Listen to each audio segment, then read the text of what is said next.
Bonjour et bienvenue dans une autre vidéo de notre série sur les principes psychologiques à l'IAD, soit l'Institut pour le développement des adultes. Dans cette vidéo, nous allons jeter un œil aux idées derrière le leader-serviteur et pourquoi il s'agit d'une terrible idée. Je m'appelle Patrick Stam de l'IAD Francophonie et j'aimerais en discuter avec vous maintenant. Veuillez laisser vos commentaires ci-dessous si cela vous tente et n'oubliez pas de vous abonner à notre chaîne car votre développement influe aussi sur le nôtre.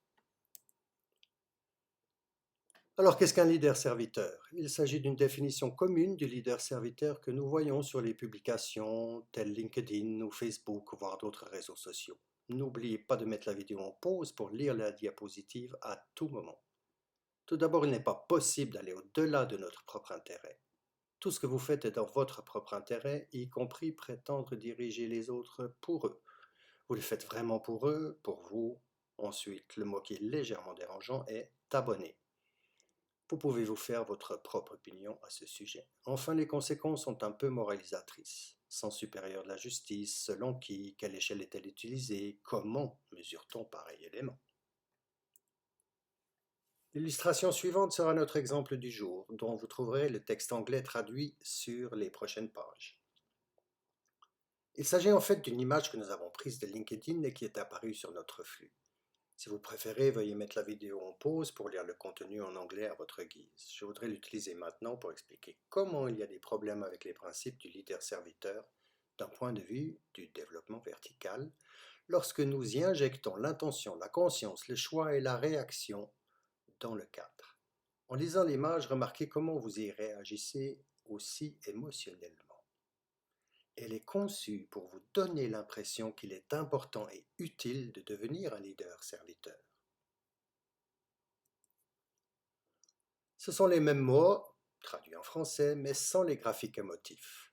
Passons rapidement à la diapositive suivante, afin que je puisse expliquer pourquoi il y a un problème avec le principe du leader-serviteur d'un point de vue du développement vertical.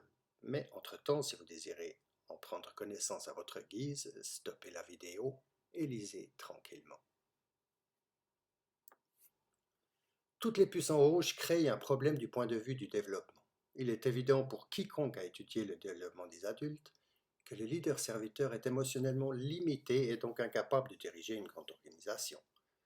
Vous verrez rapidement comment ces principes deviennent l'air du temps, non pas parce qu'ils sont utiles, mais parce que les gens supposent aujourd'hui qu'être émotif est en quelque sorte un niveau supérieur de l'être. Cette vidéo devrait contribuer à dissiper cette légende urbaine moderne. Et pour faciliter les choses, j'ai supprimé les puces non offensantes afin que nous puissions nous concentrer sur les principales. Le premier problème est la fausse idée que nous avons d'un moi authentique. Vous trouverez à l'IAD d'autres vidéos expliquant pourquoi ce n'est pas le cas. Si quelqu'un pense qu'il a un soi authentique, c'est parce qu'il n'est pas conscient de sa construction de soi sur le moment. Ils ne sont pas conscients, ces gens-là, de la manière dont ils construisent leur soi et que chaque construction est donc authentique dans son contexte. Adhérer à des principes moraux forts est aussi si ambigu que cela n'a aucun sens. Si vous vous en tenez à quoi que ce soit, vous impliquez que vous êtes incapable de choisir de ne pas le faire, ce qui est une intelligence dynamique faible. Mais plus important encore, à quelle morale vous vous en tenez-vous? La mienne ou celle du taliban ou celle d'une organisation, d'une association, d'un groupe, d'une communauté? Avoir un comportement cohérent peut simplement être un symptôme de ne pas être conscient de la façon dont vous vous construisez différemment dans des contextes différents. Si votre comportement est automatisé, vous n'êtes pas en contrôle et vous serez bas sur l'échelle du quotient de conscience, l'échelle QC. Vous pouvez également visionner la vidéo à ce sujet. L'humilité est la clé partout, cependant, la notion que quelqu'un est conscient de soi n'est pas soutenue par la recherche. Les gens ne sont pas conscients d'eux-mêmes et s'ils pensent qu'ils sont vraiment conscients d'eux-mêmes, c'est généralement une indication qu'ils ne le sont pas. Cela pourrait manifester un comportement qui se concentre sur les autres plus que sur vous-même. C'est un moyen infaillible d'exiger une thérapie à long terme et de s'épuiser à court terme. Encore une fois, la clé est de pouvoir choisir de ne pas le faire. Toutes ces manies de leadership sont écrites comme si le comportement était sacro-saint et devait se manifester dans toutes les interactions. Cela ne peut tout simplement pas être vrai. Ces principes s'appliquent aux balles d'empathie et d'amour inconditionnel, ce qui est franchement ridicule.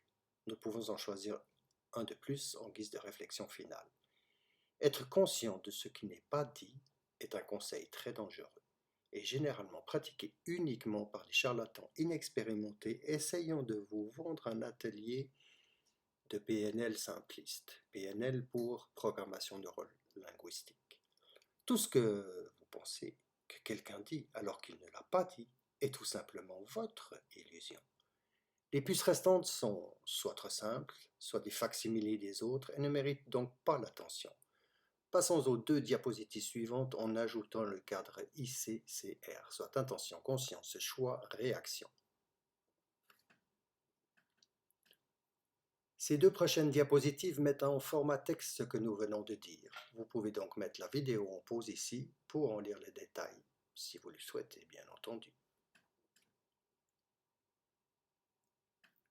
Et voici la 2e diapositive relative au cadre ICCR adapté aux leaders serviteurs. À nouveau, mettez la vidéo en pause pour en prendre connaissance plus amplement. Ainsi, dans une perspective de développement vertical, nous remarquons beaucoup de lacunes dans la théorie qui semblent se concentrer sur une approche ou spécifiquement sur les émotions sans vérifier si l'on est capable de construire cette émotion à partir d'une position d'intention, de conscience, de choix et de réaction. Si vous souhaitez approfondir ces idées de leadership à partir d'une approche de développement vertical, contactez-nous et nous pourrons avoir un entretien, avoir un chat téléphonique ou une séance Zoom à votre convenance. Merci de nous avoir écoutés et regardés. Et si vous désirez en savoir plus sur la TDC, soit la théorie du développement construit, ainsi que le développement vertical, le coaching de niveau supérieur, la communication via le métamodèle, le leadership et l'approche des 3 leaders, ou tout sur l'IAD et beaucoup plus encore, n'hésitez pas. Alors prenez bien soin de vous ainsi qu'à titre de leader de vos collègues.